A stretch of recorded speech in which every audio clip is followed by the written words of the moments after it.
तो आज पढ़नी हमें क्या, इलेक्ट्रिकल पावर। क्या देखो, इलेक्ट्रिकल पावर क्या होती है। सिंपली जो तुम्हारे घरों में बिजली का सामान चलता है ना, लाइट का, इलेक्ट्रिसिटी जो चलती है, तो ये पावर पे चलती है। पावर का मतलब होता है हमने कितनी एनर्जी एक सेकंड में ख़त्म कर दी। क्या कहा मैंने? हमने कितनी एनर्जी एक सेकंड में इस्तेमाल कर ली है। तो हम कहते हैं कि एनर्जी कंज्यूम्ड, ठीक है, नहीं है बाई एन इलेक्ट्रिकल डिवाइस। किसी कोई भी इलेक्ट्रिकल डिवाइस क्या करती है, एक सेकंड में कितनी एनर्जी को यूटिलाइज करती है, इसे क्या बोलते हैं? इन 1 सेकंड। ठीक, क्या कहलाती है? कॉल्ड इलेक्ट्रिकल पावर कहते हैं उसको। बात समझ में आई कि नहीं है?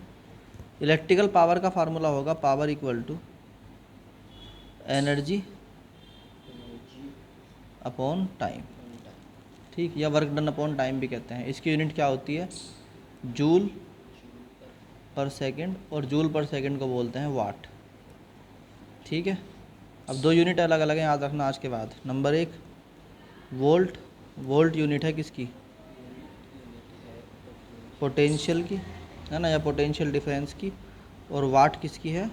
पावर की। इसमें बहुत सारे बच्चे कंफ्यूज रहते हैं, उन्हें पता रहता है कि जी पावर की पता नहीं क्या है और वोल्ट की जने क्या है। तो ये है, वो समझ में आ गई कि नहीं आई बात समझ में?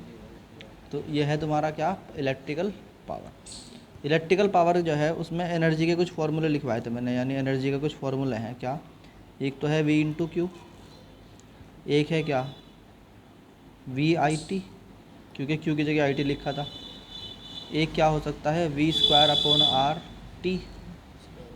एक होता है I square R T. Power क्या होगी? पावर वो होगी E अपॉन टी, यानी एनर्जी अपॉन टाइम।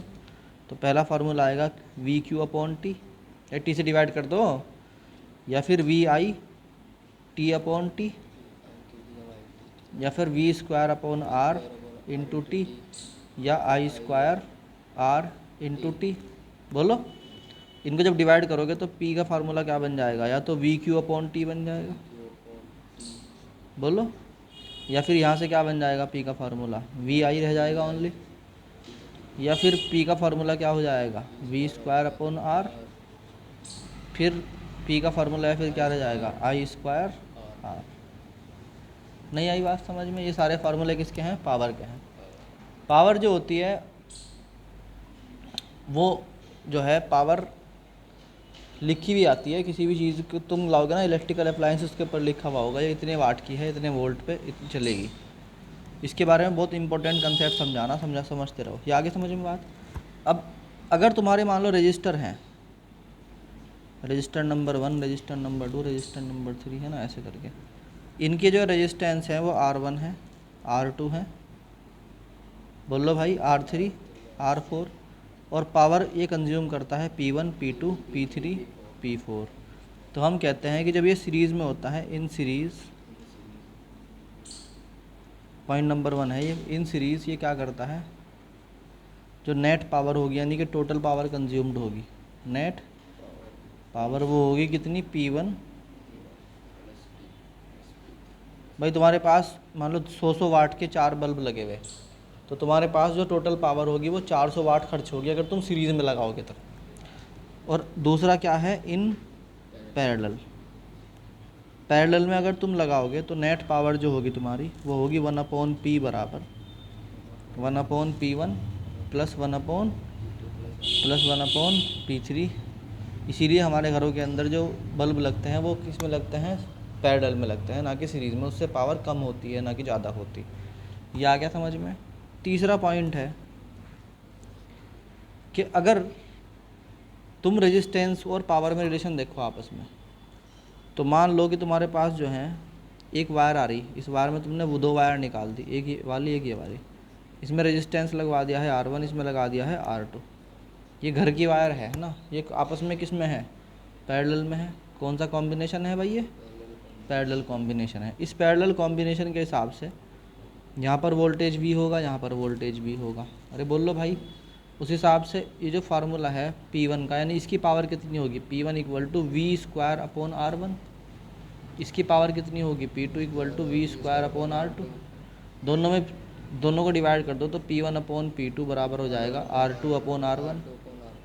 बोल लो भाई, इसका मतलब क्या हुआ, अगर डिवाइसेस को इक्वल वोल्टेज मिल रहा है, अगर डिवाइसेस को इक्वल वोल्टेज मिल रहा है तो वी स्क्वायर अपॉन आर वाला फार्मूला लगाना। ज़िंदगी में ध्यान रखना, कंपटीशन में बेइंतहा क्वेश्चन फंसते हैं इसके।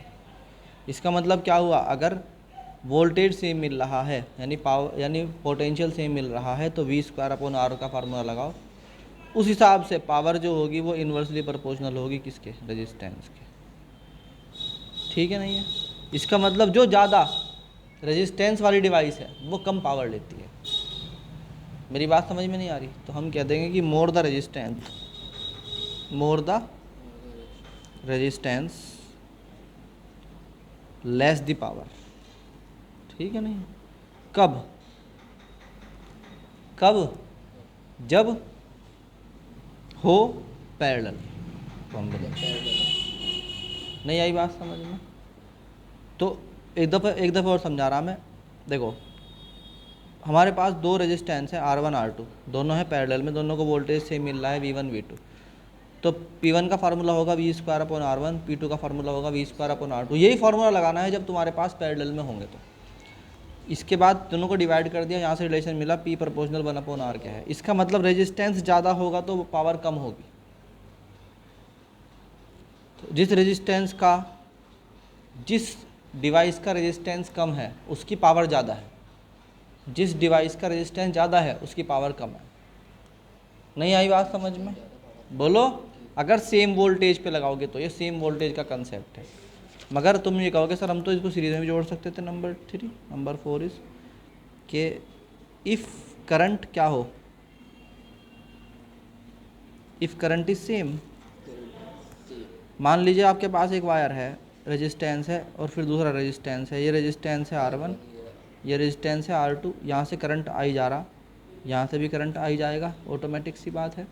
तो यहाँ से P1 जो है, अब जो तुम फार्मूला इस्तेमाल करोगे, ये बात ध्यान रखना कि जब तुम्हारे पास करंट सेम हो यानी तुम्हारे पास सीरीज़ हो तो उस टाइम पर जो तुम वोल्टेज जो पावर का फार्मूला लगाते हो वो होता है I स्क्वायर R। अगर I स्क्वायर R लगाओगे तो इसका मतलब क्या हुआ कि P1 यानी इसका अगर पावर देखोगे P1 और इसका पावर देखोगे क्या P2, तो तुम कहोगे P1 बराबर है I स्क्वायर R1 और P2 बराबर है किसके, I स्क्वायर R2। अगर इन दोनों को डिवाइड करोगे तो P1 अपॉन P2 इक्वल आ जाता है किसके, R1 अपॉन R2। ठीक है नहीं है? तो इसका मतलब क्या हुआ, अगर R1 R2 के डायरेक्टली प्रोपोर्शनल है तो वी से दैट कि पावर जो होगी करंट सेम होने पर वो रेजिस्टेंस के प्रोपोर्शनल होती है। इसका मतलब जितना बड़ा रेजिस्टेंस उतनी बड़ी पावर, बट जब वो सीरीज़ में हो जाए। ठीक है नहीं? तो हम क्या देते हैं, in series more resistance more power. नहीं आई बात समझ में? है, ये था तुम्हारा क्या, पावर का पूरा कंसेप्ट। बात समझ में आई कि नहीं आई? अब इसमें एक स्पेशल यूनिट है दैट इज़ किलोवाट आवर, वो और समझ लो।